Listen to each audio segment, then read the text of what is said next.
You're very welcome back to the athletic grounds here in the ecclesiastical capital of Ireland, where we have a Monday night special between St Paul's, Bessbrook and St Pat's Armagh in the MacRory quarter-final. The two teams here this evening, well, any one of them can win it, there's no question about that. And this is the Danske Bank sponsored MacRory quarter-final here in the athletic grounds. Well, after the dramatic scenes yesterday, what is going to happen here tonight? Who knows? Well, we didn't even know if the game was going to be on because of the conditions. Jojo, I know you have a sort of an inkling here for St Pat's Armagh.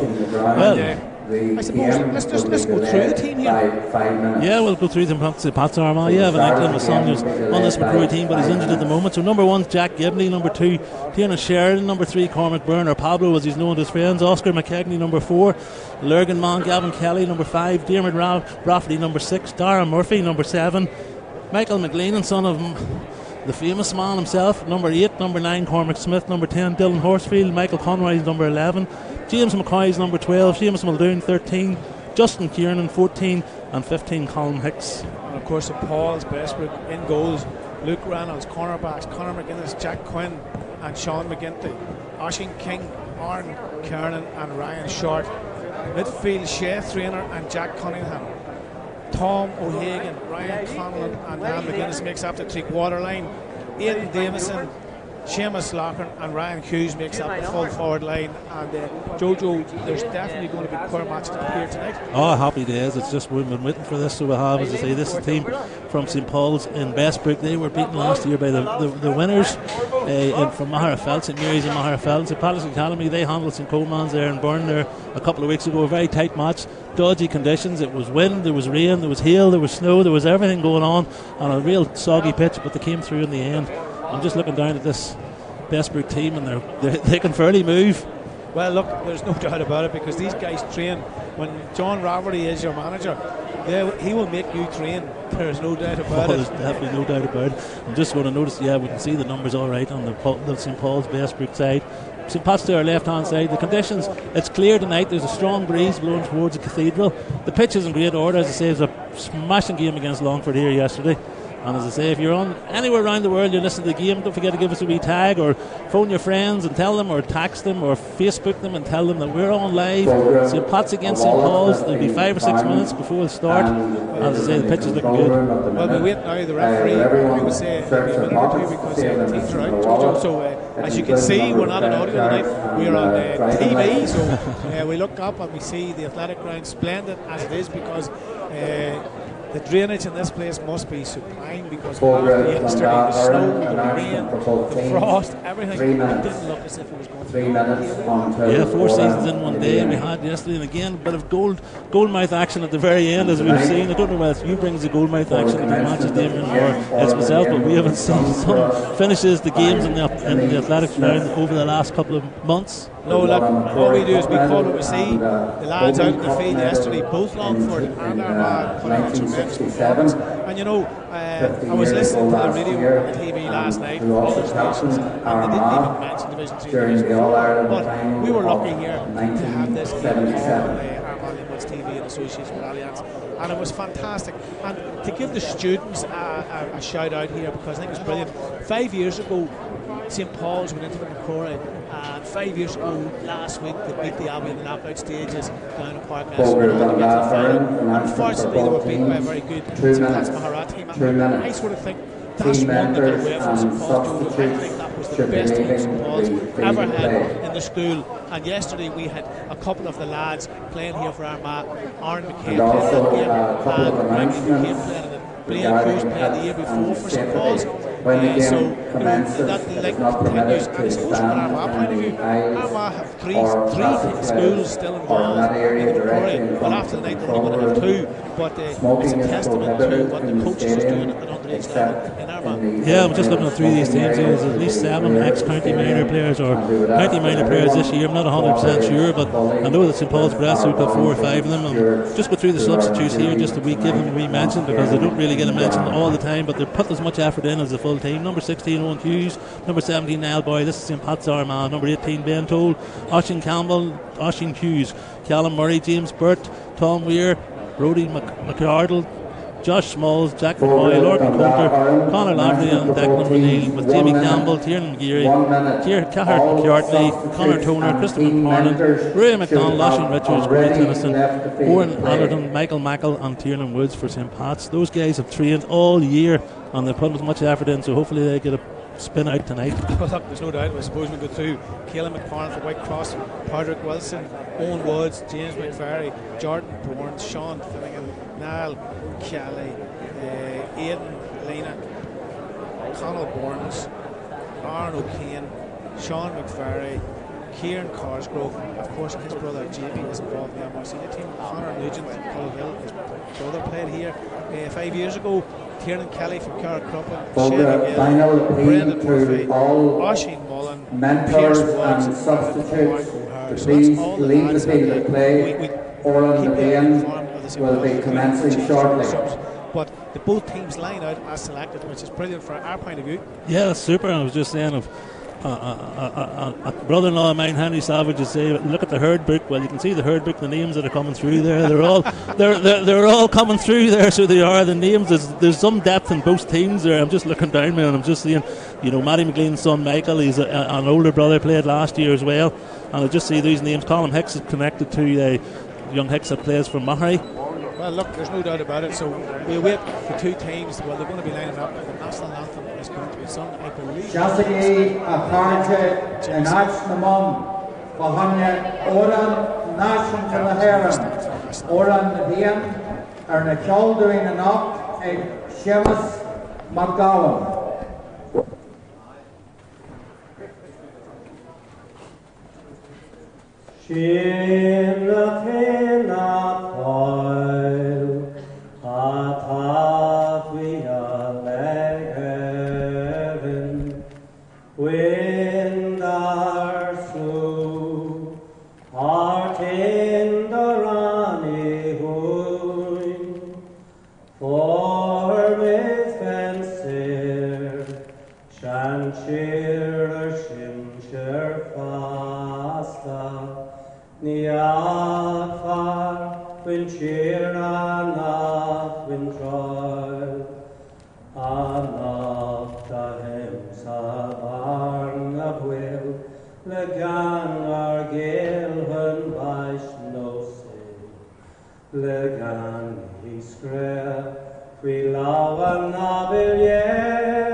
Jimmy captained Armagh to the All-Ireland final in 77 and a legendary footballer and still involved in the Ulster schools, and of course is the Danske Bank sponsored MacRory quarter-final here. There's a bit of a change in the midfield. In comes Davison into the middle of the field. He's going to be going for the jump. Well, we look around to see some Pats seem to have the height advantage here in the middle. That's for sure, Jojo. Yeah, it definitely is. I just saying Jimmy Smith's very talented. Did the GAA All-Stars as well this year for the Armagh. So as I say, the teams have changed out. They've lined out as they are in the programme. I haven't noticed any changes. Armagh playing in the white with a red stripe, and Bessbrook playing in a nice style. Yeah, they're playing the maroon. So the game goes on. Cassidy, well, we didn't see what happened there. There was a push there, but hey, that's the way it goes. So St. Pat's playing with the breeze here, and that ball is in the corner forward. Hicks offloads the pass to the big midfielder. He's driving forward. Big McLean, and he puts it away out the far side for the first chance for St. Pat's to put this one over the bar. And that ball has just sailed over the bar. Yeah, great point from Michael Conroy there. He's one person to be watched tonight. He's a super footballer, this young lad from Armagh. So the referee, he's talking to somebody over there, and if I was the referee, I would just say, okay lads, let's get on with the game here. There's a very, very strong breeze blowing down towards the cathedral end here in the athletic grounds this evening. The press box is a little bit quieter tonight than the other night and yesterday, that's for sure. So the ball is kicked long out here and it's dropping down and is picked out of the cloud, but it doesn't go past the 45. Well, that should be a free for St. Paul's there. The referee should be given that free, but he didn't. So St. Paul's get that ball out and they're coming up the field. Ball goes forward. So Cunningham passes that ball. Lovely chip up there by the wee wingman there. The wingman is Ryan Hughes from Drummatee. Super young footballer from St. Paul's, been involved on this team for 2 or 3 years. Ball spins round this time to Tom O'Hanlon from Lissummon. Tom is another good footballer from the South Armagh end of the county. So this is more like a mid-Armagh versus South Armagh. The ball comes in, and this is a chance here. Well, the ball broke down. It's a little bit dark up there. Ball spills about. Cunningham trying to get his hands on the ball, but out come the men from St. Pat's all the way out the field, coming up the middle. A chance for the men from the Cathedral City here to build from their own half-back line, coming up right on the far side, spinning around, looking for the runners. The runners comes now. Again, that corner man, Hicks. Hicks comes all the way down. Ball comes in, tackles coming in, but good hands there by the big man from the right.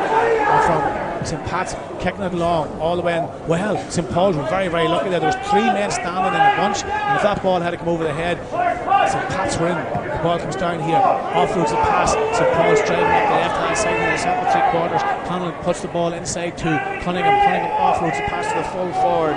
Lockman goes on the inside, heading towards the goals now. Still with his hands on the ball, and now he's pulled down. The referee gets a free. Yeah, there's 2.5 minutes gone here. St. Pat's in the lead by 1 point to nothing. Just looking down at the crowd, there's a phenomenal crowd here tonight just for this quarter final in the MacRory Cup.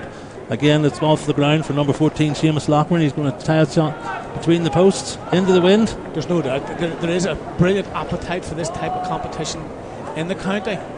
And he hits this one, and it goes. We didn't need VAR or Joe McManus or Hawkeye. That ball just went too straight there. Yeah, it just didn't move at all for him, unfortunately. But it was well struck. Again, quick pass out on the goalkeeper, Jack Gibney.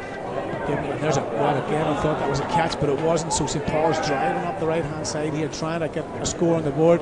There's 1 point to St. Pat's. St. Paul's have no score yet, so they're driving forward, trying to get the ball. Ball comes in the centre 3 quarters. Cunningham driving forward. There's a man on the outside. Cunningham, well, he's seen overtaking on the steps there, puts it up in the air and off the post. Yeah, a nice level there for Ryan Connolly. We thought he had taken a lot of steps there, but the referee let the game go on ahead.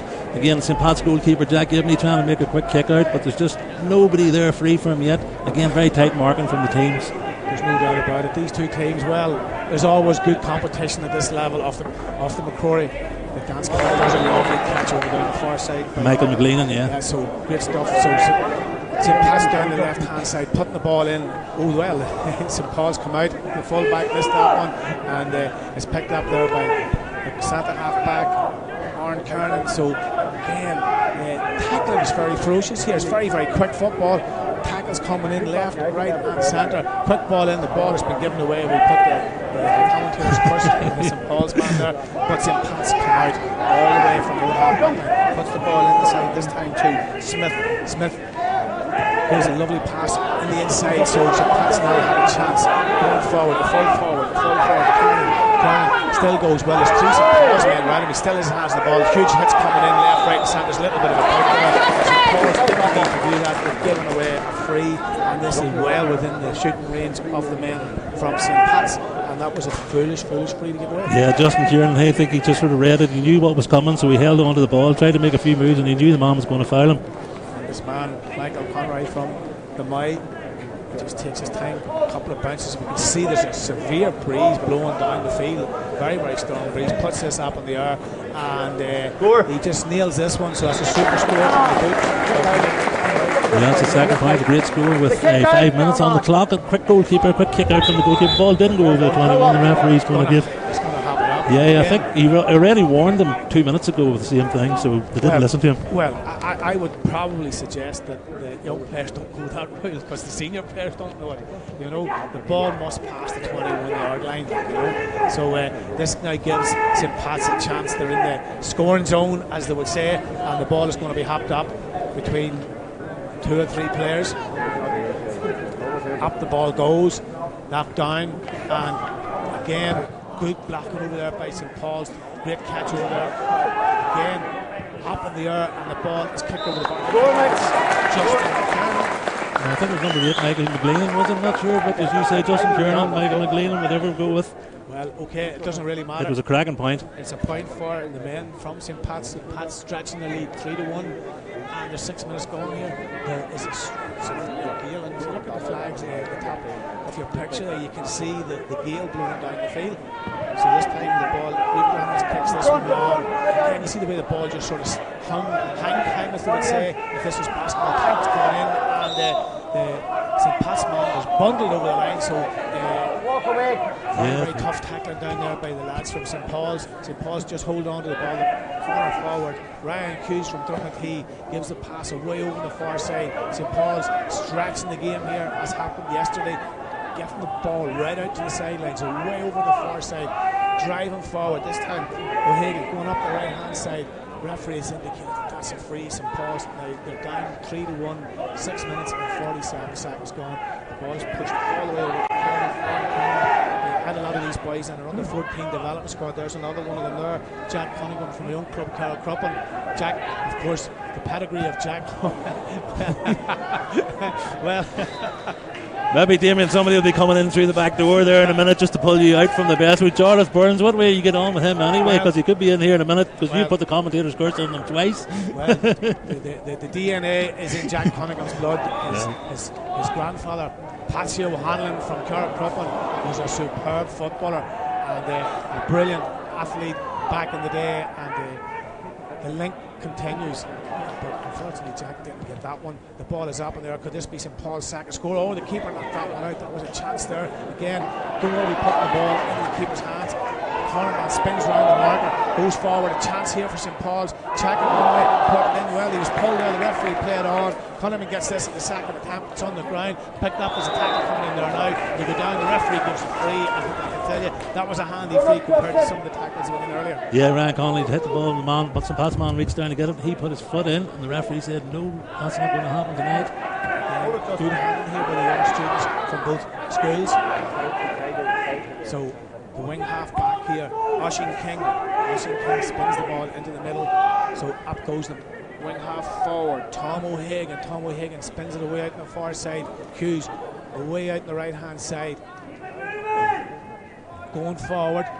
That looked to be a throw there, but he gets away with it. St. Paul's driving forward up the middle, great bit of tackling there, but the referee's indicated that's a free. And now St. Paul's have a chance halfway between the 20-metre line and the 45-metre line, probably just in the arc of the D here, Jojo. Yeah, ran short, laid that ball off perfectly, and the referee just had to give the free kick because the two hands went in for the tackle. But again, we're looking round and we're looking at the movement and the speed that these guys are going at, and it's in wintry conditions, slippery pitch. It's fantastic so far. Well, when we look at this pitch this evening compared to yesterday, the pitch is 100% better than it was yesterday. St. Paul's have a chance here now to get another score on the board. And as I said yesterday, Greg McCabe and Aaron McKay played in this competition 5 years ago for St. Paul's, and they're now representing their county brilliantly. So St. Paul's take their time here trying to get a score.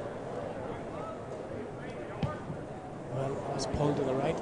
Yeah, it was number 6, Warren Kieran. He didn't really sort of, his commitment didn't look to be there. I know he will be committed, but he just didn't look as if he wanted to finish it. The keeper looking for a quick one, doesn't get a chance, and again plays it long to a free man. Yeah, and that's great work there by Gibney. He puts it out to Rafferty, and of course his cousin or his uncle was brilliant here yesterday. No, his cousin, because I think he's Ethan Rafferty's cousin. So Ethan done brilliantly well yesterday. Of course, Jim there done well as well. The ball is pushed all the way down towards the corner, and St. Paul's get that back. The corner man, Conor McGuinness gets that up, pushes it inside all the way back to the full back, and the ball is pushed all across the full back line. St. Pat's put a lot of pressure up on the St. Paul's men. St. Paul's driver, the referee has indicated that that's well, he didn't give the advantage, he blew the foul. Yeah, Ryan Hughes is playing very, very deep, so he is. He's a corner forward, but he seems to be trying to pick up the ball around the St. Paul's 45. I'm not sure whether that's a game plan or not, because the front of the house looks packed enough. Well, I would say the conditions probably dictate what way their teams are deciding to play here, because there's a ball getting away. St. Pat's driving forward here, a chance for the men from the city to get a score. That's a loose enough pass, but they're still in control of the situation. Get over. Great ball is out there.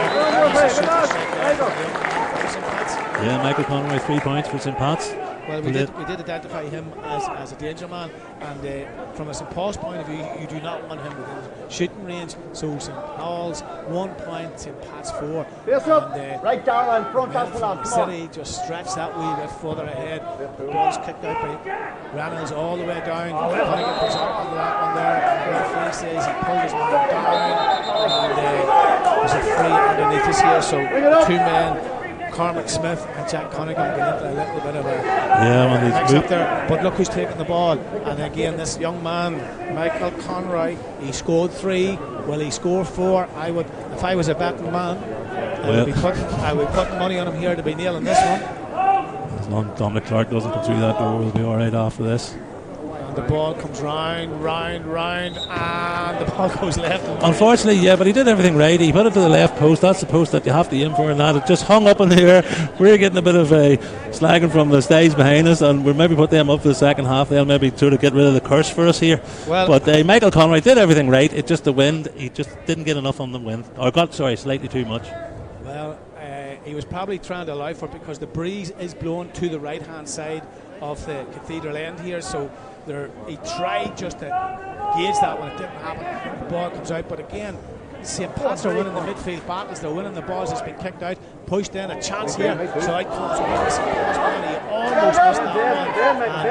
There's a little bit of a push there, so I can see that from up here. And again, a wee bit of ill discipline from St. Paul's, and this now allows Conroy to make up for the mistake earlier on. And he even was cute there because he was waiting for the foul to draw the foul right in front of in the penalty box. So he did well. He definitely great player. Yeah. So I'm not going to mention what he's going to do. He plays it short. Brilliant ball. A chance here for the men from St. Pat's. The big ball forward, the ball tackling inside, and Justin Kernan. Well, I think he thought about going for the goal there, but he put it over the bar. Well, it was great to see. Put St. Paul's under a wee bit more pressure. They've only scored 1 point. A brilliant point for St. Pat's.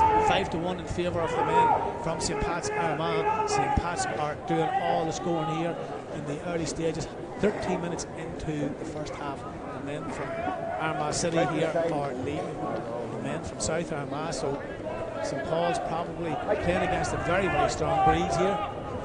Reynolds again, if you watch the way the ball just drops down, and again the ball is picked out, and St. Pat's driving forward. There's a wonder now if this ball comes in, and the ball is up in the air, goes to left and wide, and he would have been better just thinking that in over the top of the hand pass and they're in for a goal. Yeah, they showed maturity there with a little quick free kick, so they did, but then again they lost it out there a wee bit. They should have maybe looked around himself. Justin Kieran, great player as I say, but maybe should have looked around and see where his other teammates were. Maybe a man running through, Darren Murphy come running through there, but he just didn't receive the ball.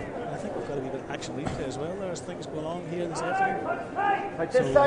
So brilliant stuff. Rannis takes this one again, tries to gauge it, but St. Paul's not having any luck here getting the ball out. St. Pat's pushing a high press up on St. Paul's. It's answering all the questions. St. Pat's are doing brilliant. It needs to watch not to step over the line. A lovely pass inside again. And from St. Pat's,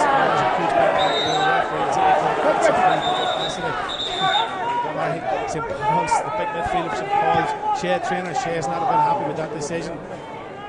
So Ramsey pushes it over on the far side, the full forward, Kernan comes out, thinks the pass inside, tackles coming in, picks it up at the second attempt, offloads the pass, spins over the shoulder, and the ball off the post, chance to out comes St. Paul's, the full back line, there's a man on the inside, just if the pass comes to him, goes back inside now, St. Paul's trying to get the ball up the field from the full back line. A lot of pressure put on them, Jojo, here from the men from St. Pat's. Yeah, definitely is, and again the wind has a big factor in it, but again St. Pat's are able to move the ball, seem to be. St. Paul's just having a little trouble moving the ball out. You can see the goalkeeper changing sides, changing tack there, playing a lower ball, maybe out to the wings. There's a St. Paul's player down injured here at the moment. I think it was just somebody sort of landed on top and took the wind out of him, but I have to say the likes of Darren Murphy running through, showing great strength there. Dylan Horsfield coming through too, not the biggest of players, but very mobile in that St. Pat's team. Well, there is an injury here to St. Paul's player, but he's okay, he gets up. Probably hurt a wee bit there, got a clip in the ankle or something, so St. Paul's coming from their own line. But again, the movement for St. Paul's isn't good. Everybody sort of stopped, the ball goes back. That time the ball was pushed back, but Karen gets the return pass inside. St. Pat's put a lot of pressure on St. Paul's. Ball comes out to the far side this time to King. King goes away over the far side, pushed it all the way out. Driving up the middle, and it comes to the corner back. McGinty, he's involved in this. He's an All-Ireland boxing champion as well, the young man from Dundee. He's been involved in St. Paul's this couple of years. Again, a loose pass here from St. Paul's. St. Pat's driving forward again into that man that scored 3 or 4 points. It's up in the air, and as this one's sailing over the bar, and it's gone to the right. He's already hit 3, that could have been 4, but Conroy missed. Yeah, Michael McLean made a great effort through there. Goalkeeper looking to be get the quick balls out again. St. Paul's just aren't answering to it. But looking down at their t-shirts and their cling tight or whatever they call that now, but you can see the wind on the pitch at pitch level, so it's quite strong for this first half. Well, there's no question about it, Jojo. There is a very, very strong breeze. You look at the game, but St. Pat's are winning all the balls in the middle. Ball comes along the outside, checking over. This ball comes out, this could well have went to the other side. It would have been better coming to the right hand side. Referee says he overcarried the ball. If that ball had went to the right, the man was in for a score. Again, where the ball is hanging, St. Paul's just can't gauge this very strong breeze. St. Pat's just put this one up in the air, it's dropped it down now, and it's gone out into the right. Yeah, great effort from Justin Kieran there, but as I say, Michael McLean was running through there again. Just the strength that some of these players run down, but just St. Paul's don't be able to really to look as if they know how to handle this breeze. It'll be maybe a different game in the second half, but the goalkeeper's thinking, he's looking round. Armagh, they're very bunched in the middle, the St. Paul's team, but again, just looking for options. And they're full forward, the corner forward, Rand Hughes has moved back, trying to carry a bit of ball. Again, ball won in the air by St. Pat's, but St. Paul's get the break. It comes out to the full forward. The full forward pushing it all the way to the far side. Lachlan pushed it away to the right hand side. There's a runner coming now. He picks it up, runs on, spins off his man, looks round. Cunningham is free out here on his own. Jack Cunningham, he picks this one up. Inside to the full forward. The full forward is Lachlan, and he's playing in the forward line, maybe the midfield area more than anything. That ball was kicked away over the far side, hoping for something to happen, but again, as we look, St. Pat's come out with the ball. Well, they didn't. 2 or 3 men trying to get it up. Tackles coming in away over the far side. Referee says play on. So this time it comes into Lachlan. Lachlan offloads the pass away over the far side. Spins one direction all the way back to Short. Ryan Short gets the pass inside to the corner man. The corner man McGinty from Donkey, driving forward, looking for support, looking to try to get a ball into the scoring zone there from Ryan Connolly. Scored a point earlier on. Offloads one way, the other. So Paul's have a chance here now to get the second score. Well, Lachlan spun of his foot. The referee's going to take it back, is he? Or is he let it go? Yeah, I think he let the full advantage go there. So there was great tackling out that side by Oscar McKegney. Just did everything right there to stop the St. Paul's player moving forward. I thought the referee was going to pull that back, but he let the shot go and it's gone wide. Badly wide. It sort of just skewed off his foot, if you could say, if you know what I mean. That's exactly what happened. So Jack Gibney's looking down, he's playing with the breeze, he'll probably try and get about 60 yards onto the ball. That's exactly what he does, coming down. But again, well, it's winning the ball, driving forward, tackles coming in, offloads the pass this time to Darren Murphy driving forward. He's on the ground, referee says play on. Well, that's another high tackle coming in there, but St. Paul's drive out, and that time it was Ryan Hughes, but Ryan Hughes just holds on to the ball, looks round. But I have to say that's Darren Murphy down injured at the moment, and to be honest with you, I know Darren quite well, and he must have got a wee dig to the back of the head because he's holding the back of his head. The referee said it was fair enough tackle. That's the way it goes in football. He's okay, he's up, and he's grand to go here. So Paul's trying to get a score. They've only scored 1 point in almost 20 minutes of football. Probably not enough at this level of competition, but we have to say the breeze, I think, is a huge factor here this evening in Armagh. So we wait for St. Paul's to get this ball up the field. Corner forward, Hughes again playing very, very deep, putting it way out on the far side. Runner comes in, picks it up, driving forward. There's a runner going in now. Hughes goes on the inside, but great bit of defensive work there by St. Pat's. St. Pat's well marshalled over on the far side. St. Paul's trying to break the tackle, driving forward, offloads the pass. Well, again, the tackle's coming in from St. Pat's. It's brilliant. Skins off it. St. Paul's man picks it up, gets the return pass, driving forward, driving up the field, looking for somebody. Cunningham's on the outside. That's the corner man. Conor McGuinness spins it out. Jack Cunningham is still out here on the far side. Cunningham going forward, nearly loses the ball, still going forward, trying to get the pass inside again. Ball bouncing off shoulders, bouncing off everything, and that's a St. Pat's ball. Just when it goes for you, it goes for you, and when it doesn't, it doesn't. But I say, I really think it was a St. Pat's ball. There's a little discussion on the sideline. Yeah, it is a St. Pat's ball. There's no doubt about it. They're ready to go. It definitely spun off the St. Paul's man's shoulder, and now St. Pat's, famous jersey off St. Pat's. Well, there's Michael McLean. He's been a quality player so far in this game. It's in his DNA too, there's no doubt about it. He puts the ball into space, and as we say that, he gives the ball away too. So I think we need to stop saying how good these lads are, because as we say that, they give the ball away. Yeah, unfortunately, the commentator's curse comes at us all. St. Paul's coming up the right hand side, way over on the far side. over to the full forward. Lock coming up, looking for the runner, but he ain't coming, so he holds on to the ball, goes round. Great bit of work by St. Pat's. St. Paul's have a chance now, but again, the pressure by the men from the city is absolutely fantastic here.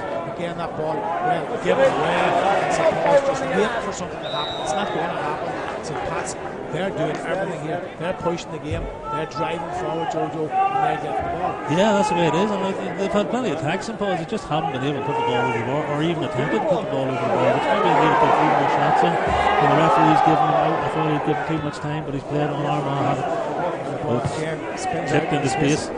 Well, I always say, if in doubt, just drive the ball out, because if you're playing the breeze down the hill, you absolutely leather the ball and get it 60, 70 yards down towards the other end, where anything can happen. Yep. But St. Paul's gathered that one up, tackles coming in, driving forward, a little bit of a pull there. The referee is indicating that's a free. It comes out this time to Sean McGinty from St. Paul's, corner back. Cunningham goes to the inside, but again, well, McGinty was lucky there, because I don't think he intended that ball to go where it went to, so St. Paul's driving forward here, pushing one way, pushing the other. A bit of work by St. Paul's man, driving forward on the outside, puts it in, and it goes in the keeper's hands. We've seen that yesterday. The keeper catches that one, drives it out to the far side, picks his own man out, and Rafferty away over the far side, coming up on his own left-hand side. So St. Pat's dropping a little bit deep at this stage of the game, driving forward, up again, pushing forward, looking for someone to come running for the pass. St. Paul standing off the players. St. Pat's coming up. There's a high looping ball down towards the corner man. Gets it, spins round, going forward. It's the full forward. Justin Kernan pulled the jersey there. Jack Cunningham pulled the jersey there for his kid. That's a free. And St. Pat's straight forward. There's a man on the outside. He cuts from the inside now. And he gets the pass now. A chance here for St. Pat's. There's another man on the inside. He's driving forward. He's going to pull the trigger. Great bit of work here. And the ball spins out. Kicked away over the far side. That was a chance there for St. Pat's. Yeah, Darren Murphy just got the ball dropped just at the last minute as he went to kick it, but there was sort of a few boys in front of him. The goalkeeper did well coming out, did enough to kick the ball over the sideline. Now we're looking down here. I'm still looking at Grant Hughes playing corner back. He should be corner forward. They seem to be trying to get the ball out. They just can't do it. The referee's moved the ball in off the sideline. There must have been a bit of descent or something like that. He's moved it in 10 yards, so that's in the far side on the 20-metre line. Well, I'm saying nothing. we know if you say anything to the referee, he'll move the ball in, and he's absolutely right to do so. So now it gives St. Pat's a chance, and from the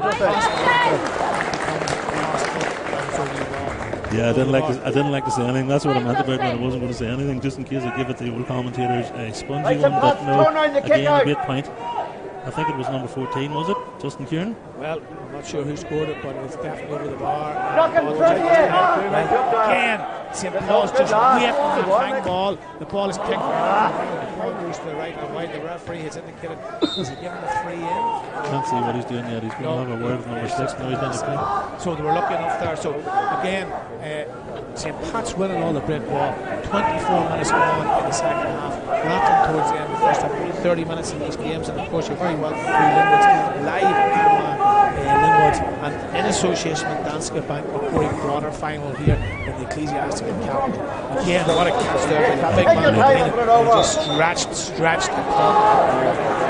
And somebody has spoken, somebody has said something, didn't get out the road, the ball has moved forward, and now again on the arc of the D. By the time this leaves the boot of Justin Kern, I would say this will be on the edge of the D, and this should be another nailed on point for the men from the city. And that's exactly what I was being completely quiet there. I wasn't saying anything because the wind's so difficult today, and you can see the replay, I'm sure, at some stage. Well, as we look at the 7-1 now in favour of the men from the city. In saying that, St. Paul's, it's not by any means in any way over, because we've seen what happens in this, but they need to get a bit more action, need to get maybe a bit more confident in themselves. Well, I would say conditions again, St. Pat's win the kick out. Dylan Horsfield, lovely catch. Again, the ball's coming in, brilliant catch there, driving forward, offloads the pass.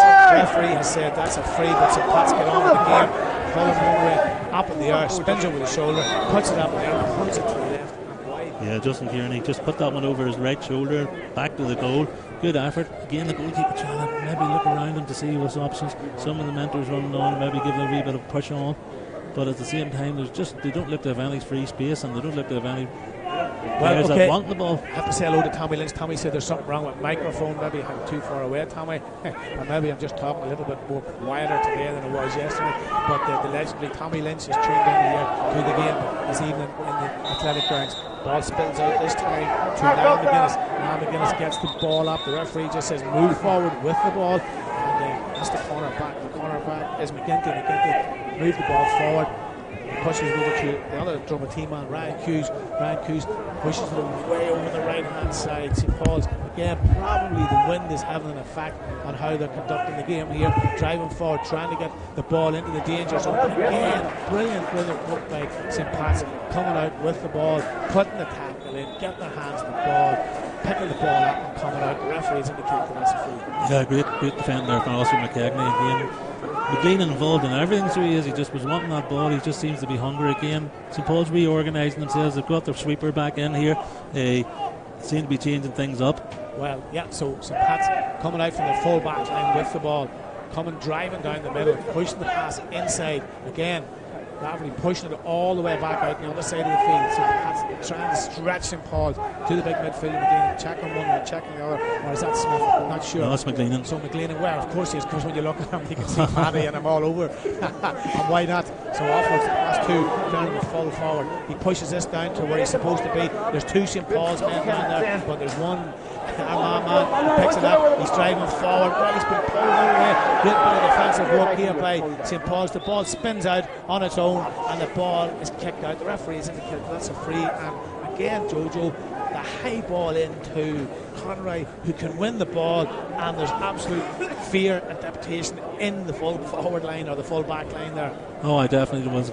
Michael Conroy he seemed confident enough there, but again, there was not many defenders came in and around him. He didn't know what to do. Well, I think we have to tell Tommy Lynch to turn the volume up on the computer. So again, St. Paul's, well, they get this one, but the ball spins out and they get it at this third attempt coming out the field. That time it was Hughes. Hughes offloads the pass, a little bit of a pull there. That's definitely a free there. The referee didn't give it back, but that was definitely a free, and now he gives the free away. I'm not sure what Barry Cassidy was looking at there, but that was definitely a free for St. Paul's in the first instance, because the St. Paul's man was being pulled around the shoulders and the neck. Yeah, definitely looked like great. Justin Kieran, he's decided that he's going to take this one again. He's probably aimed to this left hand post into the corner. The wind's still strong, but a few St. Pat's players are making their way into the square with Michael McLean again right on the front of the edge of the square. This ball will be just lifted into the clouds, and that's exactly what happens. And there was snow on that one, but it's gone to the right hand wide. I thought he was calling for Hawkeye there, the way he was putting his arms out, but it gone to the right hand wide. Yeah, well, there's 2 minutes to extra time here. There's 29 minutes away. 7-1 to St. Pat's Armagh. Keeper's looking to see where he's going to find the spur man, but he just doesn't have him. Yeah, I'll make this prediction. I would say 6 points is probably a good lead at this stage of the game. Connigan comes out, he gathers that one. So Jack Connigan from St. Paul's, the young footballer from Carrick, offloads the pass. Again, there's another free there, so St. Pat's man could find himself at a little bit of bother here, so the referee's going to speak to him. I would say if this was a senior match, that would have been probably some sort of a card. But, well, I would say we should not be trying to bounce the ball along this side here. St. Paul's a wee bit angry. They thought maybe they should have a free, but again, this time the ball comes out. Murphy offloads the pass. So Pat's driving forward, looking up, driving forward, trying to get the runner. The runner comes down. Again, the ball is softened along the ground. Sort of just pippled along the ground. He picks it up, puts it up in the air, and nails this one. No, it's gone to the left and wide. Yeah, Cormac Smith didn't know. We thought that one's over. The referee's going back to do it. No, he's just giving it. I thought he was whistling on somebody. He's giving somebody a wee talking to. Yeah, it's one of St. Paul's players, whatever had happened there. Just can't get his number yet. But I'm not sure. What will we see? I'll say the 30 minutes and 22 seconds, 7-1 to St. Pat's and Armagh. The referee's giving them a yellow card for something that obviously happened, maybe off the ball. But I would say the St. Paul's players probably, it's not Jack Connigan, I would say St. Paul's probably a wee bit more agitated that things aren't going well for them. They've only scored 1 point in the first half. pass. The ball comes out again, knocked down, a little bit of a pull there, not enough to get away with that one. The ball goes up in the air, and again picked up. Could have been a free there. Again, took at that, but it's up in the air and it's dropping down and it's dropping over the bar. Yeah, Michael McLean, great score from that one. Sort of everybody was waiting for it to see whether it dropped onto the bar, dropped over the bar, but it just gave it enough. Keeper never took his eye off it. A great score from Michael McLean. Again, referee's going to have a look at something. Number 8 for Bessbrook could be in trouble. Shea Trainer here, because it was right in front of the referee. I don't know what happened. Didn't look that bad, but the referee's having a word with him. Well, he's telling him once, twice, don't be at it anymore. And he just says, just settle down. It's coming up half time. 31 minutes and 20 seconds gone here. The referee, Barry Cassidy from Derry, and he's been refereeing a What's the goalie, Justin? What's the kick out? I believe he was refereeing here away at Mac in this competition for St. Paul's, the first night of the competition. But again, St. Pat's winning the ball in the middle of the field every time. Yeah, Cormac Smith was good there, number 7. And so Darren Murphy feeds him off to Darren Murphy again. Oh, there's a lovely tackle there by Cunningham, and Cunningham drives forward. I would like to see Jack Cunningham more into this game. Jack Cunningham has a whole lot more in him. There's no doubt about that. Comes inside this time too. Ryan Short from driving forward. Chance here for the men from Bessbrook to get a score. Pushing it inside. Could they get a goal out of this here? Checking one way, checking the other. Well, he's down on the ground. The referee has said no free. And I think Oisin King did enough there. As I said, maybe he was taken down. There's 3 St. Pat's players there, but he did right. The referee's right on top of it, and he gives the free out to St. Pat's Armagh. I would like to see him replay there. Here we go. Checking in one way. He's pulled down. He's down. There's no one on top of him. Well. It could have went one way, it could have went the other. So it is half time, 32 minutes gone, 9-1 in favour of St. Pat's, and 8 points ahead. Jojo, I would say that probably might be enough with the 8-1 with the breeze. So it'll be interesting to see how St. Paul's handle this breeze in the second half, because it was, to score 1 point in the first half. Well, we've all seen it, we've all seen teams coming, but last night we were sitting here with Armagh 4 points behind with 2 minutes to go or 3 minutes to go, and they ended up winning by a point. But it's St. Paul's will be disappointed in their performance, and St. Pat's, really, what can you more than say about them? They've been very strong in midfield. Michael McLean, Cormac Smith doesn't get a big pile of minutes, but they've been working hard, and of course that man Justin Kieran and Michael Pomeroy, superb, 6 points between them. Well, if you want to win a quarter final, you've got to score more than 1 point in the first half. Is the breeze a factor? Well, we'll see in the second half. We'll come back to the second half.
And you're very welcome back to the Athletic Grounds for the second half of this Danske Bank quarter-final between St. Pat's Armagh and St. Paul's from South Armagh.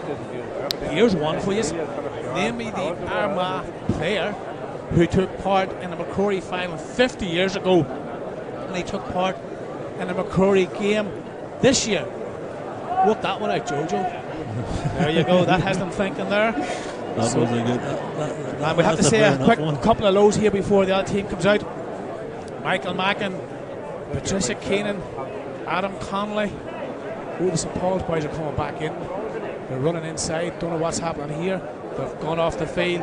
Jack Grant, Conor Lone, Turlock Brady. So there we have it. And of course the legendary Tommy Lynch from Carrickruppen. Yeah, that's a strange one. St. Paul's team have disappeared off the field. Maybe it is 15 minutes and they actually realised. But the referee was blowing his whistle. He was letting the St. Patrick's players out there. But as I say, the fans are making their way back to the seats. There's a great crowd here tonight for Monday night. Oh, there's no doubt about it. Final. And hello to all the McCardles there in Darrymore Gardens in Bessbrook. Thought they would have been at this game tonight. Cathal McGinn, and the legendary Cathal McGinn from the Camla area is tuned in this evening as well. So everybody's tuning all around the world. Let us know where you are. So try to send a few more messages here and we'll be able to talk and let you know there comes the time from St. Pat's now. Talking to Bill Gagan there. Bill Gagan says if St. Pat's had scored a goal, he would be very concerned. But he thinks that St. Paul's have a goal in them, and he thinks that St. Paul's can definitely respond to second half. Yeah, well, you can see it because they've definitely got the players to play. There's county minors, there's 5 or 6 county minors on that St. Paul's team in Bessbrook. Again, they're out. Again, the boys are all matching up. We don't see any changes on the St. Pat's team so far. This goalkeeper making his way back, Jack Gibney. Great kick out with Luke Reynolds as well, kicking superbly into the win for St. Paul's and Bessbrook. Brian, I'll tell you, you know your football, you know your players. The answer to that question was Jimmy Smith. Well, he sang the national anthem the night and he played in MacRory final in 1967. Michael McLennan, Michael says, come on, St. Paul's. Well, we await the second half here, no question about it. The pressure is on the men from South Armagh. The ball is up in the air, broken down, but out come the men from the city, driving forward. The referee was waiting to blow the whistle. The ball spun all the way back. A chance here now for St. Pat's to build, coming out all the way to McLean. And well, we're getting everybody's trying to think they're going to be on TV tonight here, but they're not, unfortunately. They're waving in and just hoping that we're the cameramen. St. Pat's coming up the left hand side, in the middle, back down. So again, driving forward, full forward, spins one way, spins the other, runs into traffic, and again pulls the man down, and it's a free out. The referee's going to be speaking to the St. Pat's man. St. Pat's man, a wee bit agitated there. Barry Cassidy has been very lenient here because if this was senior football, there would be all sorts of cards issued here at this level. So here they go. St. Paul's driving forward, trying to get the ball down into the scoring area, pushing out the far side. St. Paul's need a quick reply. Long diagonal ball down towards the corner, spins off the surface and goes out wide. Yeah, Hayden Davis had no chance of getting that one. The wind took it, but that's where they're definitely sort of looking as if they're wanting to score, need to score early. They're 8 points to 2. And we have to say hello to Mark Conlon up there in Killeen. So Jerry Savage, well, Jared, yeah, he teaches in the Abbey and he refereed in South Armagh for a number of years, and a very good referee. And it's great to have Jared on board here this evening. An Abbey man supporting St. Paul's. So the ball spins all the way back. Yeah, I'm just looking up the scoreboard. It says 8-2. We didn't see a point in this first half, but presumably we'll change that back very shortly. Well, we might have to wait. The ball is dropping down in the keeper's hands. Well, if the keeper, he just absolutely under no pressure there. The ball just dropped short. Again, St. Pat's coming out. Tackles coming in. Chance here for the men from Bessbrook to get a score on the board, but a great bit of defending there by St. Pat's. It's up in the air and it's gone to the right hand wide. Yeah, Oisin King with no joy there, as I say. But Seamus Laughlin looked as if maybe he was going to go for goal there, but I saw Oisin King let one go and it just didn't convert it. Again, St. Pat's keeper looking for space, looking for players to hit to. Again, they're all bunched in the middle, but we'll see what he's kicking out in his leg against the wind. We'll see now, definitely, if you see the flag, it's blowing very, very strongly to the right. So again, we look out, and again, great catch there, but spilled out, and St. Pat's got that ball. St. Paul's definitely just can't win the battle in the middle of the field. again gets that up at the second attempt, spins the pass out this time to Tom O'Hagan. Tom O'Hagan driving forward. Again, St. Paul's trying to get a score. They only scored 1 point at this early stage of the second half. Only scored 1 point in the first half. Driving forward, tackles coming in. The referee is indicating it's a free, and this should be St. Paul's second score. Yeah, I think Diarmuid Rafferty had done enough there, but the referee said no, he's going to give the free kick. So it looks as if it's Seamus Loughran going to kick this out of his hands, about in 35 metres out. Yeah, so by the time it leaves his foot, he'll be over the arc of the D maybe. So St. Paul's definitely need a score here early in the start of the second half to give them a little bit of a lift. Puts it up in the air, and it's coming down, and it's gone to the right and wide. Yeah, definitely she picked the wrong post. Just really, the wind must have taken over to the side. It wasn't far wide, it was only maybe a yard or so in it. Well, when you look out and see the way the flag's blowing, the breeze is blowing to the right hand side, so probably should have been aiming for the left hand post, and with the breeze just lift it over. But it's gone wide, so St. Paul still haven't got the second point. It says on the scoreboard it's back to 1 now. Again, big man from St. Pat's just stood his ground, knocked the ball down, and out comes Murphy driving forward, offloads the pass this time to Horsfield. Horsfield gives it inside to McLean, and McLean pushes it long, all the way along. St. Pat's holding on to the ball, driving one, but there's a little bit of a pull in the jersey there. The referee has indicated that that's a free, and now again with the breeze blowing down the field, Ken St. Pat's put this over the ball. The referee's given a very long talk to the centre half back. He's going to book him here. It's number 6, Owen Kieran. But Michael Conroy again, he's got the ball at his feet. He hasn't decided to pick it up yet. He's taking a breath. He's down on one knee. He's looking for a player to run. But the referee's he's definitely going to be booking as a yellow card. So the referee has issued a yellow card. So it is a yellow card for the man from St. Paul's. Yeah, here's Michael Conroy, as I say, on the 45, right in the middle of the pitch. Super young footballer, puts this one up in the air, dropping short. The ball is coming down, the keeper's coming out. Again, a chance here, and well, the goals was open there if the St. Pat's man had got that on target, but it's gone to the right and wide. It's still 8-1, and there's 34 minutes gone. Yeah, Michael McLean received that ball. He just couldn't put it over the bar. This is the first miss that he's had. We've had Bessbrook of 2 wide so far. This half, 4.5 minutes gone. Well, we wait on the ball to be kicked long, coming all the way down the field. This time St. Paul's gathered that one. That was a mark, but the referee didn't call it. St. Paul's drive forward, trying to get another score on the board, all the way across. Well, he's covered a lot of ground there. If that was road tax, he'd definitely be paying for it. But again, the ball is knocked away. St. Pat's get the ball out, pushing out. McLean offloads the pass to the corner man. The corner man is Muldoon all the way out. So St. Pat's now, they have pulled the corner man back in the defence, looking for the ball, and the break out with the ball all the way out towards the middle. The wing half forward. Dylan Horsfield offloads the pass on the far side, checking one way. So St. Paul's defending, give the ball. St. Pat's give the ball away. Tackles, 2 tackles. The referee has indicated that that's a free, and the push. Number 3 now calls it back. St. Paul's had a little bit of an advantage there. The referee calls it back. There's a substitution coming in for St. Paul's, and in comes for St. Paul's were number 17. Well, according to the programme, that's Porrick Wilson, but it could be Colin McCon. I don't know, because we know St. Paul's changed the jerseys, so I'm not sure who the number 17 is. We'll hear from maybe the loudspeaker here in a minute. So this time the full forward, Loughran going forward, or the corner man pushing the ball inside St. Paul's, trying to get a score. It comes out to Ryan Hughes. Ryan Hughes pushes it inside. So up in the air this time it goes, and it's gone to the left. Yeah, Seamus Loughran. Change on the St. Paul's Bessbrook team. Number 17 is John Cosgrove. As replaced number 10, Tom O'Hagan.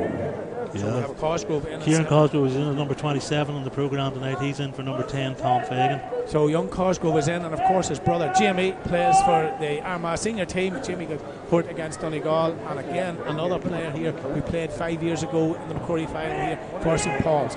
Kicked long into the middle. Again, St. Pat's just stand there. St. Pat's definitely winning the midfield battle here. Didn't even have to step, just stood tall, grabbed the ball, and got it at the second attempt. Centre half back for St. Pat's, Rafferty pushing it out all the way on the far side. So Cornerman pushing it long all the way down towards the right hand corner. Great catch there, a little bit of a push. The referee has said no, play on. Or is he giving the free? Well, he's giving the free. He says that's a push, and we've sort of seen that from here. You don't have to look at that replay. It is a free. Yeah, me and man Michael Conroy, I think number 11 over there he was dispatched onto the ground, but he's up on his feet, gives himself a shake. Well, another St. Paul's MacRory footballer, Richard Keenan's tuned in, and Anna McSorley as well. So we await. Well, again, the free's gone for St. Paul's. I thought it was again for St. Pat's there. So the referee says, let's get on with the game. It's way over on the far side, pushed all the way down. But again, there's a man from St. Pat's. He offloads the pass. The ball bounces off his chest, picked up by St. Paul's, and they get the free. Yeah, Colin Hicks tried to intercept that, moved on quickly by St. Paul's into their forward line. Number 14 is Seamus Loughlin. He tries to turn his man, get the ball into his hands, looks for a pass. Ashton King now have it. He's going to spread it across to Sean McGinnity. Sean moves towards the 45. He looks up, but he toe taps it. No, he's not going to have the shot. Lays it off to again Seamus Loughlin. 15-man Hughes screaming for the ball out towards this ring. I thought he was going to get it there. Now he has it in his hands. A great player. He's done a lot of work for St. Paul's today. He moves the man, kicks him into the left, and accelerates towards the goal where he's tackled. Dara Murphy. I'm not sure where Dara retrieved the ball, but St. Paul still have it. Ryan Connolly has a goal, and a great save there by Jack Gibney. He wasn't under pressure, but did well holding on to the ball. There's no doubt about it. That was a chance. That was a half chance, but it well picked up the ante again. The tackle's coming in, and out comes again. He didn't have to pull the man down.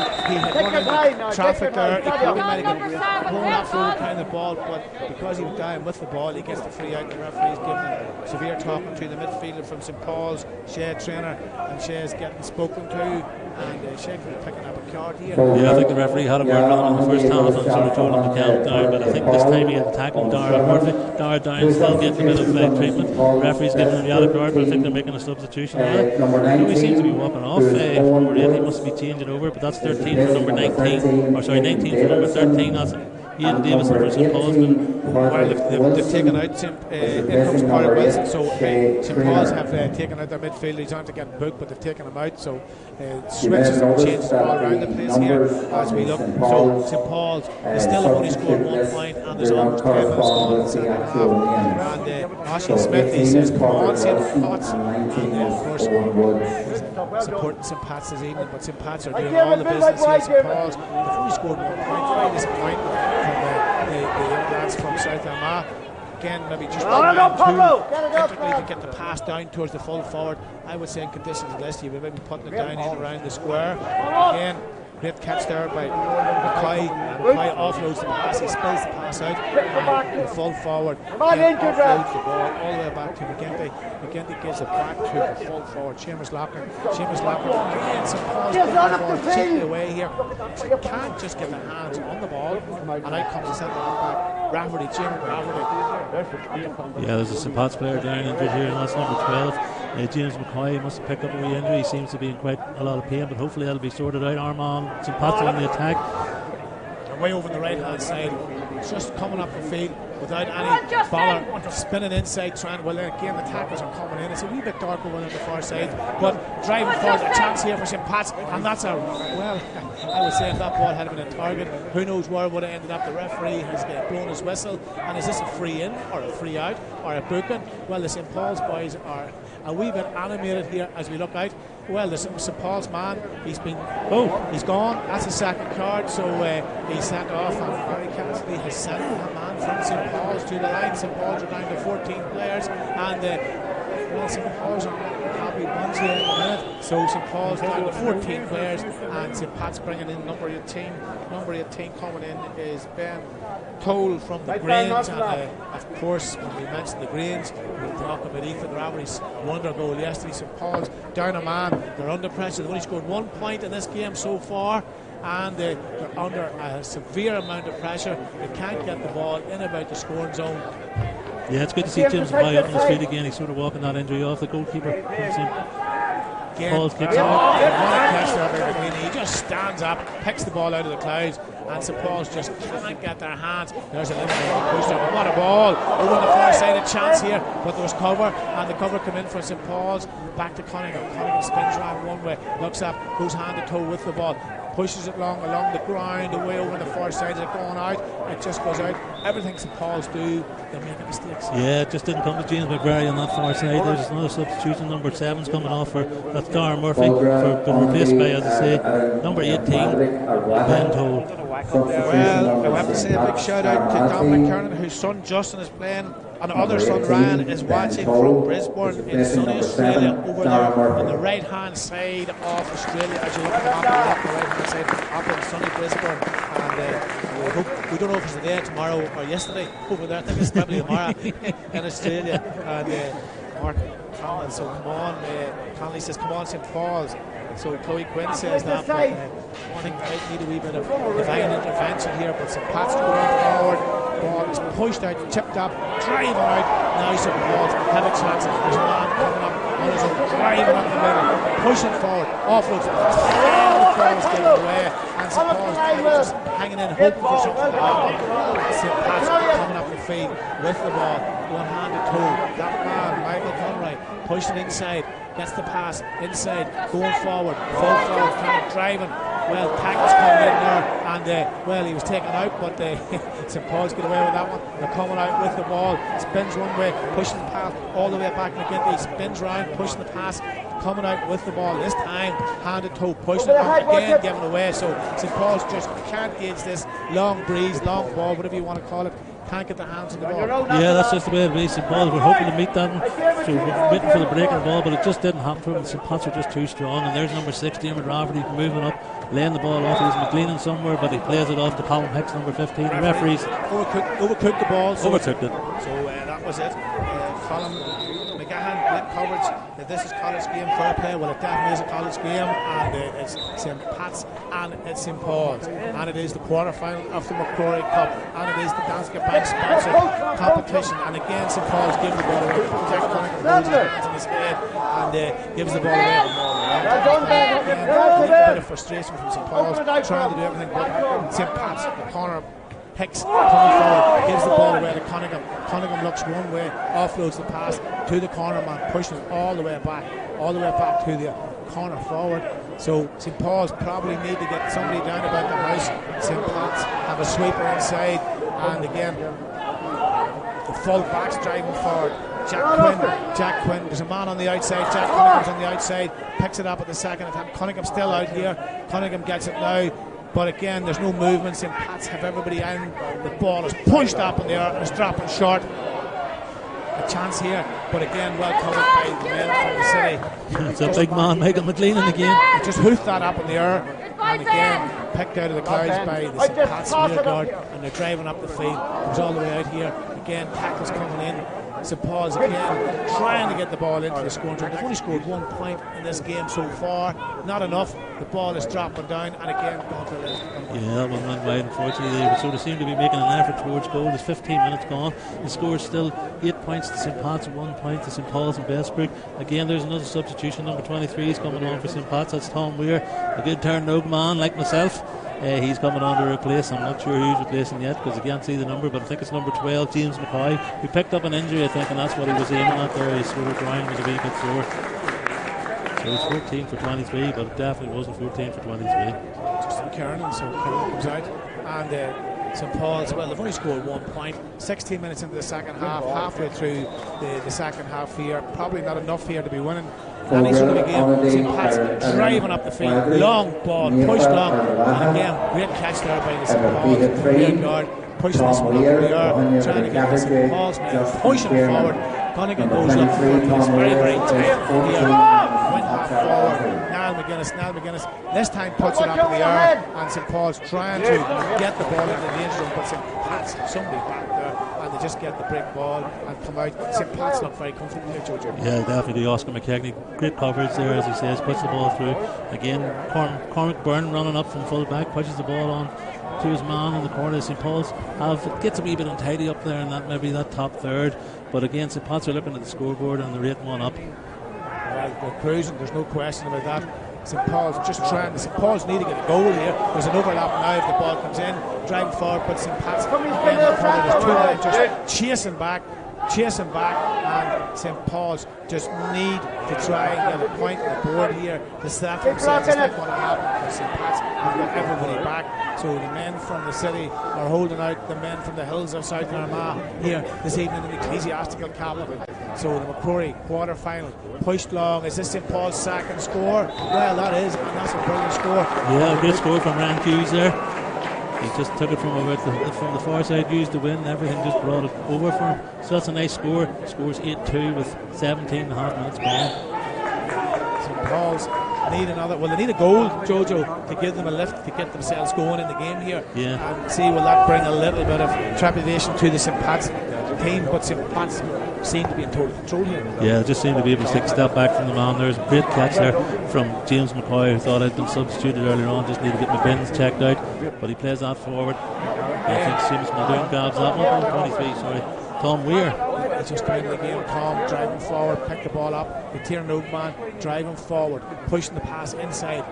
Now St. Pat's again have another chance here. There's an overlap now coming. He's down on his knees. He offloads the pass. This is going to be a goal here, and it is a super score there from St. Pat's. St. Pat's are in cruise control this evening here in the Athletic ranks. Yeah, I'm just checking. I think that's Michael Conroy. He scored 3 points previously, and he just picked that one up and put it into the back of net. Lovely. As you say, they're in control now. They just have to hang on to this one. St. Paul's maybe make a few changes or try, but they're still fighting. Well, they need a goal, but St. Pat's got the goal. St. Paul's can't get their hands on the ball, and St. Pat's just up the game here, driving forward. Huge hit off the ball there, but St. Pat's going forward, pull over the top there, the full back. The referee's calling somebody here, and the centre three quarters, Brian Connolly could be in a wee bit of bother here, because remember now St. Paul's, they're under a wee bit of pressure. We wait to see what colour the card will be issued. And it's a yellow. Well, he was a wee bit lucky there, but this time again it's in the scoring zone, so I would say St. Pat's will just cruise control, slip this over the bar, and the score 1-8 to 2 points. The men from Armagh are lauding here this evening. Yeah, Seamus Muldoon taking a bit of treatment there in the far corner, but again don't seem to be under much pressure in that. With that goal, that just sort of, maybe with 10 minutes left. Well, I have to say hello to the Reevies over there, Mairead and the Reevie O'Doul, who will be heading off to the handball, World Handball in a couple of months' time. The whole family, James and the whole lot of them there, will be heading over to represent Armagh in the handball. I think it's in America. I think that's where it is this year again. So fair play to them. They love their handball. So now we're waiting for the man from the Moy. If he kicks this ball a wee bit hard, it could maybe end up in the Moy the way the breeze is blowing. So he takes his time. This young man playing really, really well this afternoon here, this evening, in cold Armagh City, where St. Pat's just over the hill. And I suppose from an Armagh point of view, it's brilliant to see St. Pat's back chasing. But again, he's pulled this one. This hasn't gone out now. But St. Paul's gather that one up, coming down the field. 1-8 to 2. That's a lot of making up to do. St. Paul's need to score a brace of goals very, very quickly. And, well, they don't look to be able to do that. Coming up the field this time. Centre three quarters. Coming up. Going forward. This time checking one way. Going forward. Still puts it up in the air.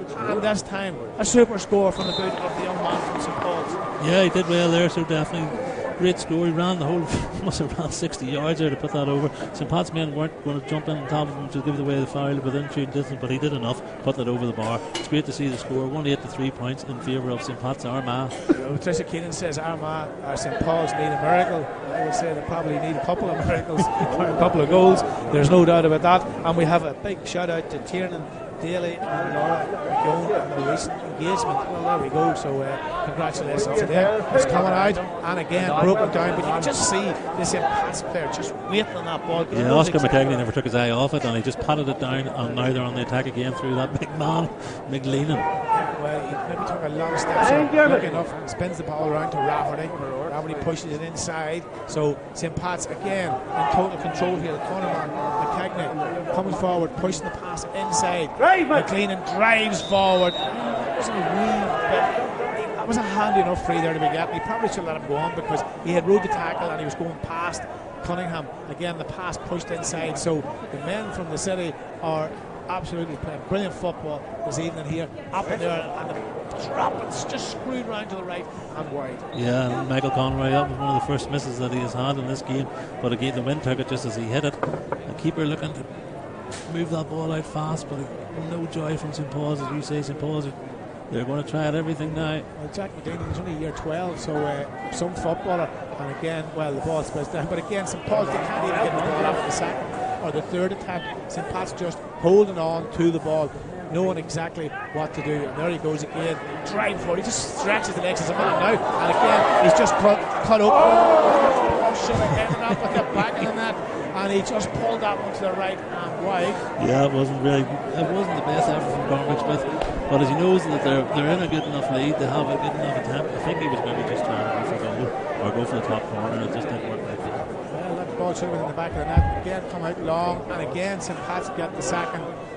Ball coming down, they're in control, the runner's coming now, driving forward, looking for support, but he doesn't need them. He's going to pull the trigger, and the keeper, saving the keeper. That ball could have ended up in the back of the net, and I think he was going for the top corner for the goal there. Yeah, I think Ben Toll was trying a little bit of their own toll there, maybe in the top corner for Derry City or Dundalk or wherever he's at this season, but a great player from the Grange. Well, there's no question about it. So again, the ball comes long out, and this time, well, St. Paul's man gets it, gets himself into a wee bit of ball there, but he gets the pass. So again, St. Paul's just need to be, the referee says take the ball up the field, 13 metres, and if I was St. Paul's, I would be pushing 3 or 4 men on the square. They're down a lot, there's no point playing with sweepers and men back, no point having cover this time. So again, there's a man on the outside, he gets it now.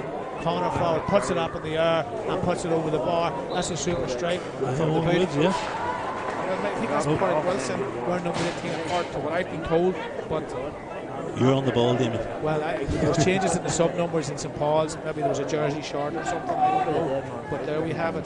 So 194 points with 24 minutes gone. So 6 minutes left in this quarter final. So St. Pat's, for the first time in the game, they put the ball out.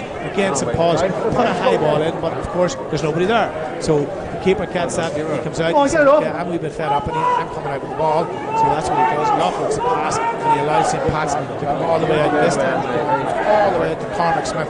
Cormac Smith pushes it forward the right hand side. He's looking for the return pass. And again, pushed up to the right hand side, way over the far side. So St. Pat's coming, looking for some runner. The runner comes now, but he's giving the ball away. St. Paul's got that one. He's been pulled. The referee says that's a free. St. Paul's got on the game, coming up the field. But again, St. Paul's need to be putting 2 or 3 men down here. They've only one man in the full forward line, and he spells out. And he was looking for the free there. He was never getting it. The ball.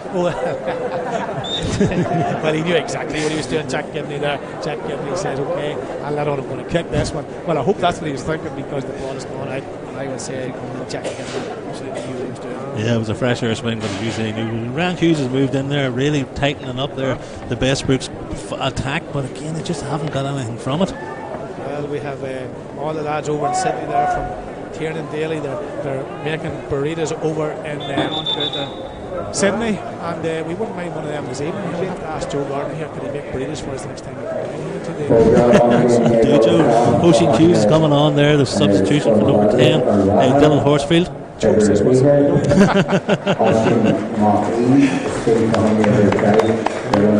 anyway, the substitution has been made, so that's in control again. There's 4 minutes left here, and of course this is Monday Night Live on Linwood's Armagh TV sponsored Danske Bank MacRory quarter-final championship here, and thanks to the Ulster Colleges for allowing this to happen, to bring the game round local. As we say, locals taking the game global to the locals all around the world, no matter where you are here on Monday night in the ecclesiastical capital of Ireland. So St. Paul's trying to get another score. Again, they've only one man down in the full forward line, and they would need to be pushing up with 2 or 3 men coming back. But again, that's a testament to the work that the St. Paul's men referees are doing. That's a free there. But again, if we look out, St. Paul's and 3 men back here. Jojo on their own. They're down 7 or 8 points, but them men there, if I was St. Paul's man, I would be putting them on the edge of the square. Yeah, so we're waiting for the ball to drop in. We've seen it happening. There's that man again. Hughes for St. Paul's. He's got it on the ground. And he's going to pull the trigger here, but again, the referee has indicated that that's a little bit of a push. The St. Paul's man was a wee bit lucky there. Yeah, the ball was on the ground. He was trying to soccer it, as you would say, Damien, and it just didn't work out for him, but he got the free in. But Paddy Carville is saying the field isn't a bad way. Paddy, the field isn't too bad considering the conditions we had yesterday and this weekend. It's a wee bit cut up towards the middle, but that's understandable because yesterday after the senior match there was a big question whether this game was going to go ahead tonight. It's a little bit too late here. 20 seconds, 21 seconds. St. Pat's bringing on from Pearson here in the city for Gavin Kelly. Yeah, Seamus Laughlin's first point was full forward. Just wasn't falling. Pats had put it up to them. Pats haven't left the loose man all night. All stewards end of match positions, all stewards end of match positions, and patrons are reminded that at the end of the game, the car park remains closed. You see the way the ball just stops there, broke it down. So St. Paul's, they're going to go forward here, runs into traffic here. I thought that was a free, but the referee says play on. Connigan pushes it clear. Might have back this time. But again, great bit of work. That big, huge tackle coming in. There's a man in the corner. Into Connigan, Jack Connigan outside of the foot. Jack Connigan drops that one in, and the keeper just sails that one over the bar. He probably could have caught it, but that's a point for St. Paul's. A little bit too late. 6 points to 1-9. Yeah, it was definitely a good attempt that we've seen there in these goals with a couple of minutes to go. There's 3 minutes extra time or injury time to be played. St. Pat's players all looking fit and well out in the field. St. Paul's just a better team today. Well, Benny Curran says the St. Pat's boys are flat. There's no doubt about it. In total control of this game here with St. Paul's. Gather that one up, push it all the way down the left hand side. Again, the ball goes out. The referee is in the middle. It's going out, so it's a very good way on the far side for St. Pat's. So St. Pat's cruise control of this game here this evening, and the legendary Jimmy Smith, the man that played 50 years ago with MacRory, and of course he's the national anthem this evening. Pitch side immediately after the game.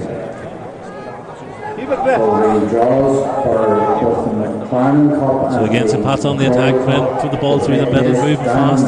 Well, substitute Tom Weir on the ball. He seems to be get a shirt pulled there, but Tom's still fighting again to get it. The next draw for the semi-finals is going after this game. I'm not sure if they can hold on for that. Maybe Paul might be able to just hold on for that. So again, tackles coming in here. Big hit there on the big man for St. Pat's down here, but he's okay. He's probably just taking his time here. Had a massive game here for this Weir. So Weir had a good game. He came in here early on. Straight after this game, they're doing the draw live. So maybe we might just leave it for that one. We're going to check to see is that okay. Yeah, it's 13th for number 19 on the calendar for Seamus Muldoon. I would say St. Pat's now will use their just run the clock out, but they don't have to do that because they have control of this game. Even St. Paul's scoring a goal, it's just taking the bad luck of it. So St. Paul's, the young lads from South Armagh, this is only their 5th year in the MacRory, and going well and trying gallantly here to get something out of this game. Centre 3 quarters going forward. Referees indicating that that's a free. Again, St. Pat's have two sweepers in here. Well, they have 3 sweepers in there. St. Paul's just can't get the players up as they look out again. Jojo, St. Paul's have 2 men up. St. Pat's have everybody back, defending, and up they come. Yeah, just make sure that St. Pat's keep their heads now, and make sure there's no yellow cards or red cards, and that might hinder them in the final. They're on the attack. Semi-final, so we're waiting on the semi-final draw. We're going to keep live here for the semi-final. And again, there's a little bit of a tug there. The referee is indicating that's a free. The St. Paul's player lucky enough to be still on the field here because pull a man down, that's a black card as he's going through. So I don't think the referee's finished with him yet, but he's maybe just taking him yet. So again, a wee bit lenient here. 61 minutes gone here. 1-9 to 6 points in favour of the men from the Ecclesiastical Catholic St. Pat's, the legendary team here in the city. Again, pulls that one to the right and wide. I didn't like to say where it was, but that's Michael Conway. He's scored 3 points and a goal tonight, so he's allowed that one. One step closer, St. Pat's. It's been too long since 2000. Well, there we go. I didn't know that. Again, St. Paul's dropped that one. St. Pat's driving forward. So can St. Pat's get into the final? Well, we know in the semi-final because they're definitely in the semi-final. Who they will be playing, we don't know yet. The referees indicated that's a free, but we're going to do the draw live here immediately after the game. Jimmy Smith has told us the draw is going to be made, and we'll stick with us till we get that one.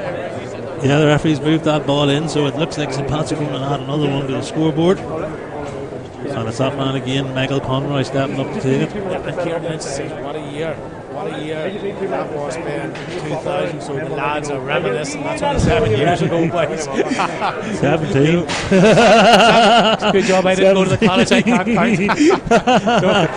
Michael Conroy puts that over the bar. I know, 2010, 17 years ago. Yeah, that's how quick time And you goes. only look 23. Thanks a million, Jojo. Not a problem. So there's no doubt. I'd hate to tell you what year I went to St. Paul's.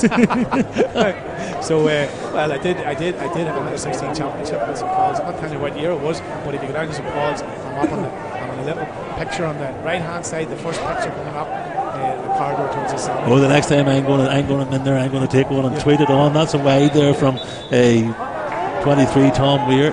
You wouldn't know me, Jojo. I've seen a couple of photographs. There was a disco dancing one there I'd seen not that long ago, and the moustache looked well. Damien shouldn't come back. There's another substitution, 12 for number 24. So St. Pat's running the clock down here. So St. Paul's just weren't good enough here this evening, we have to say that. They fought gallantly in the second half, but the damage was done in the first half, as we said, and we did think that St. Pat's were far enough ahead to control the game, and that's exactly what they've done. So this St. Pat's team scored a winner, late winner to beat St. Paul's, and it's over. So St. Pat's are in the semi-final. Yeah, that was a great display from St. Pat's and Armagh against, I feel, St. Paul's and Bessbrook. They just met a better team today. You know, fair play to all those lads. They put an effort in. I have to mention Ryan Hughes for St. Paul's and Bessbrook, along with a couple of players. But as I say, St. Pat's were the dominant force tonight, and the conditions suited them. Again, we're looking down. We're looking to see where this draw is going to be taken. The referee, they're shaking hands. St. Paul's boys are on the pitch. Their shoulders are down, their heads are down, but they'll live to fight another year and another in this competition. It's great to see. There's no question.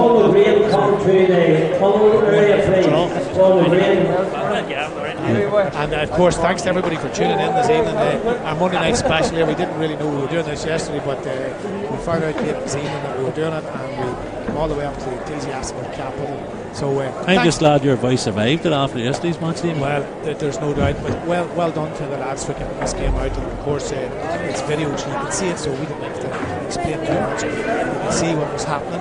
I still think the video's better because there's more. I think the atmosphere is better when it's on the radio, because you have to use your imagination to think what's going on and all that. But as we look out here, the St. Pat's playing the March in the semi-final, and the draw is coming up as we wait. So Patricia Keenan, yeah, she says the better team won, there's no doubt about that. And of course, what can I say, the young lads for St. Pat's here, they done absolutely brilliant in this game. Well, at least they get into the changing rooms and get warmed up. As I say, the draw for the semi-finals coming up. It's great to see. I have to give a special mention to Ronan. That pitch was fantastic for tonight's game after yesterday's full-on assault by Armagh on Longford. The pitch has held up brilliantly, and it's a big praise to the staff in the athletics match.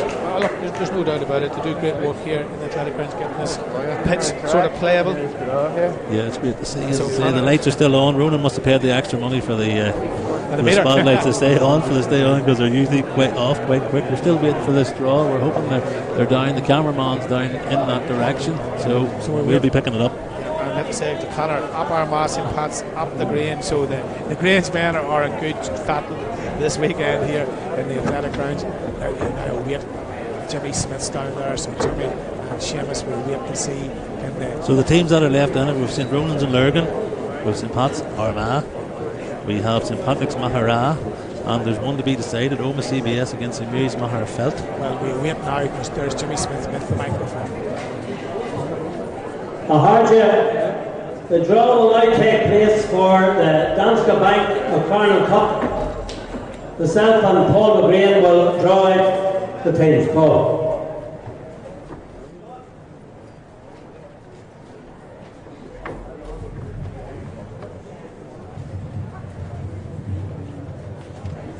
St. Eunice Letterkenny.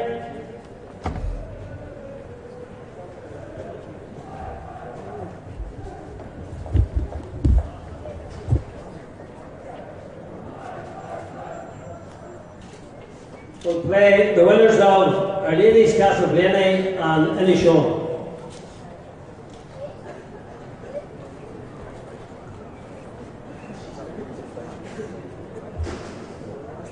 Our Lady of St. Patrick's now.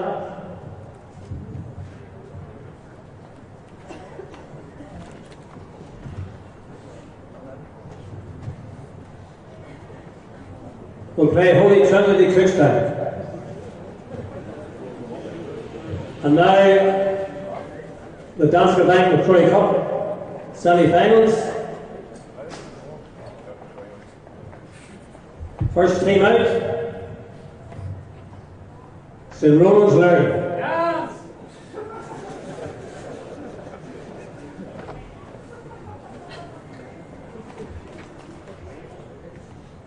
For play St. Patrick's College Armagh.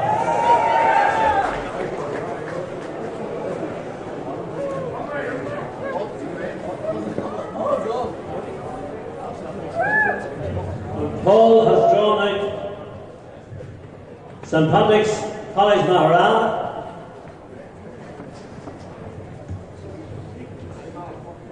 And make sure now we'll do this on right. The winners of Oma CBS are St. Mary's MacRory. Thank you very much.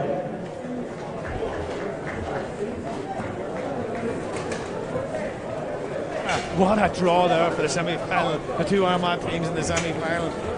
St. Pat's versus St. Ronan's. Well, St. Ronan's, or everybody has the main mark here, and then St. Pat's MacRory take on Oma CBS or MacRory. So you could have an all-Derry semi-final, possibly, and you will definitely have an Armagh all semi-final here, MacRory final, and of course the McLaren semi-final, Letterkenny versus Castleblaney, St. Pat's Knock versus Cookstown in the other one. So there was a huge cheer there when the two Armagh teams were called out. So well done to that one.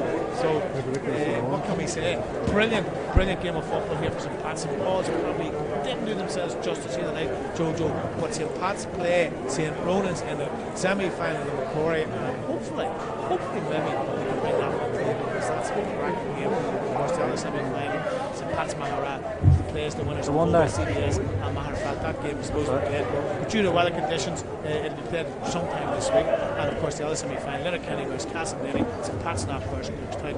And I suppose that wraps us up here for the Monday night special in the ecclesiastical capital of Ireland. Thanks to Jojo and Kevin and all the lads this evening. Just see Jimmy McGee coming in. There must have been somebody being bold. CCC meeting man. Jimmy's saying nothing. He's just nodding his head. So thanks to everybody for tuning in, and we'll do this all